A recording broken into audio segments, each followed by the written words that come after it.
सुप्रभात बच्चों, कैसे हैं आप सब। आशा करती हूँ आप सब अच्छे होंगे और स्वस्थ होंगे। हमने अपने पिछले ट्यूटोरियल में पार्ट 5 हिंदी साहित्य का जो है पार्ट 5 नमक का दरोगा, इसका दूसरा पार्ट पढ़ लिया था। आज हमें भाग 3 शुरू करना है। उससे पहले थोड़ा सा पीछे चलते हैं और देखते हैं अभी तक हमने क्या पढ़ा। नमक का दरोगा प्रेमचंद की सुप्रसिद्ध कहानी है।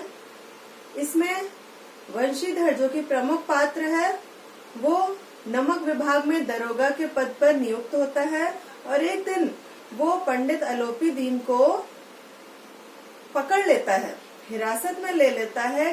किस लिए? कि वो नमक के ढेलों से भरे हुए बोरे नदी के पार पहुंचा रहा था रात के अंधेरे में, इल्लीगली जिसको कहते हैं, है ना। इसलिए उसने अलोपी दीन को हिरासत में लिया, गिरफ्तार कर लिया और उसको अलोपी दीन ने पैसों का बहुत लालच दिया, 40,000 तक का लालच दिया, लेकिन वंशीधर नहीं माना क्योंकि वो एक ईमानदार व्यक्ति था। इसके बाद उसको हिरासत में लेने के बाद जब अगले दिन उसको अदालत ले गए तो सब लोग उसको देख रहे थे, अलोपी दीन को। यहाँ तक हमने पढ़ा था। इसके बाद अब हम भाग 3 शुरू करते हैं, तो चलिए भाग 3 शुरू करें। किंतु अदालत में पहुंचने की देर थी। पंडित अलोपी दीन इस अगाध वन के सिंह थे। मतलब अगाध वन मतलब इतना बड़ा जो वो शहर था उसको वन की संज्ञा दी गई थी और ये कहा गया था कि वो जो पूरा शहर था वहां के सबसे धनी व्यक्ति थे, इसलिए उनको वहां का सिंह मतलब शेर, जैसे जंगल का राजा शेर होता है उसी प्रकार उन्हें वहां के राजा की उपाधि एक तरह से दी गई थी। अधिकारी वर्ग, उनके भक्त, उनके सेवक, वकील, मुख्तार, उनके आज्ञापालक और अर्दली, चपरासी तथा चौकीदार तो उनके बिना मोल के गुलाम थे। मतलब इसमें क्या कहा गया कि जो अधिकारी वर्ग के लोग थे, जो कि अधिकारी पद पर थे, वो उनकी भक्ति करते थे, मतलब वो इतने धनी थे इसलिए, और उनके सेवक भी थे वो। और जो वकील और मुख्तार थे, वकील अलग होते हैं, मुख्तार उनसे छोटे पद के होते हैं, जो कि कानूनी सलाहकार कहे जाते हैं। ठीक है, वो उनके आज्ञा पालक थे, मतलब हर एक आज्ञा का पालन करते थे। जो अर्दली या चपरासी या चौकीदार थे वो तो मतलब बिल्कुल उनके गुलाम ही थे, उनका तो कुछ मोल ही नहीं लगाया जा सकता। उन्हें देखते ही लोग चारों तरफ से दौड़े। सभी लोग विस्मित हो रहे थे। विस्मित मीन्स आश्चर्यचकित हो रहे थे। इसलिए नहीं कि अलोपी दीन ने क्यों यह कर्म किया, मतलब अलोपी दीन ने ऐसा कार्य क्यों किया, इसलिए वो आश्चर्यचकित नहीं थे, बल्कि इसलिए कि वे कानून के पंजे में कैसे आए, मतलब कानून ने उन्हें कैसे पकड़ लिया, इस बात पे उनको बहुत आश्चर्य हो रहा था। ऐसा मनुष्य जिसके पास अगाध धन हो, अगाध मीन्स जिसकी कोई सीमा ना हो, बहुत अधिक, ठीक है, धन हो, वह क्यों कानून के पंजे में आया। मतलब अभी तक वो पैसों से सारा काम कर लेते थे, सबको खरीद लेते थे, तो वही सोचा कि वह क्यों कानून के पंजे में आया। प्रत्येक मनुष्य उनसे सहानुभूति प्रकट करता था, मतलब उनके प्रति सहानुभूति प्रकट कर रहा था। बड़ी तत्परता से इस आक्रमण को रोकने के लिए वकीलों की एक सेना तैयार की गई। मतलब लोग उनके पास भीड़ ना हो जाए, इसलिए उनके पास उन लोगों को रोकने के लिए एक सेना तैयार की गई। न्याय के मैदान में धर्म और धन में युद्ध ठन गया। मतलब न्याय का मैदान मतलब अदालत, ठीक है, मतलब अब धर्म और धन में युद्ध छिड़ गया। मतलब धर्म अपनी बात कह रहा था, मतलब वंशीधर, और धन मतलब अलोपी दीन का जो वकील था। वंशीधर चुपचाप खड़े थे। उनके पास मतलब क्या है, चुपचाप खड़े थे, मतलब धर्म का रूप किसे माना गया, वंशीधर को। तो वंशीधर का जो वकील था वो उसकी तरफ से बोल रहा था और जो अलोपी दीन का वकील था वो उसकी तरफ से। तो वंशीधर चुपचाप खड़े थे। उनके पास सत्य के सिवा कोई बल ना था, मतलब और कोई उनके साथ नहीं था, क्योंकि उसके पास उतना पैसा नहीं था, वो धनी नहीं था, तो उसके पास सिर्फ सच था। न स्पष्ट भाषण के अतिरिक्त कोई शस्त्र, मतलब सिर्फ बोलने के अलावा उसके पास और कोई अस्त्र शस्त्र नहीं थे। गवाह थे किंतु लोभ से डांवाडोल, मतलब गवाह भी बहुत थे जिस टाइम उसने उन्हें पकड़ा, लेकिन सब लालची थे। अलोपी दीन के पैसों के लालच में उन्होंने भी कुछ नहीं कहा। ठीक है। अच्छा बताइए, ये जो शहर है इसको वन की संज्ञा दी गई और इस शहर का सिंह किसे कहा गया? हाँ, पंडित अलोपी दीन को। ठीक है। और बिना मोल के गुलाम कौन थे उनके? पंडित अलोपी दीन के बिना पैसों के गुलाम कौन थे, किसे कहा गया? हाँ, अर्दली, चपरासी या चौकीदार को। ठीक है। अच्छा, किसके किसके बीच में युद्ध ठन गया था न्याय के मैदान में? किन दो चीजों के बीच में? हाँ, धर्म और धन के बीच में। ठीक है। अच्छा, वंशीधर जो था उसके पास कोई भी बल नहीं था, सिर्फ एक बल था उसके पास, और वो कौन सा था? कोई और ताकत नहीं थी उसके पास, सिर्फ एक ताकत थी। वो क्या थी? सत्य की ताकत थी। बिल्कुल सही। यहां तक कि मुंशी जी को न्याय भी अपनी ओर से कुछ खिंचा हुआ दिख पड़ता था। मतलब वंशीधर को लग रहा था कि वो उसकी तरफ न्याय नहीं होगा। वह न्याय का दरबार था, परंतु उसके कर्मचारियों पर पक्षपात का नशा छाया हुआ था। मतलब वहां भी अदालत में भी जो जज या वकील थे उनको देखकर भी उसको ऐसा ही लग रहा था कि वो भी धन के पक्षपात में है। किंतु पक्षपात और न्याय का क्या मेल? लेकिन पक्षपात और न्याय, इनका तो मेल ही नहीं हो सकता। जहां पक्षपात हो वहां न्याय की कल्पना भी नहीं की जा सकती। जहां पक्षपात किया जा रहा हो तो वहां पे किसी के साथ न्याय नहीं किया जा सकता है। मुकदमा शीघ्र ही समाप्त हो गया, मतलब मुकदमा खत्म हो गया। डिप्टी मजिस्ट्रेट ने अपनी तजवीज में लिखा, मतलब जो कि डिप्टी मजिस्ट्रेट जो कि जज थे, उन्होंने जो फाइनली जो डिसीजन दिया था उसमें क्या लिखा?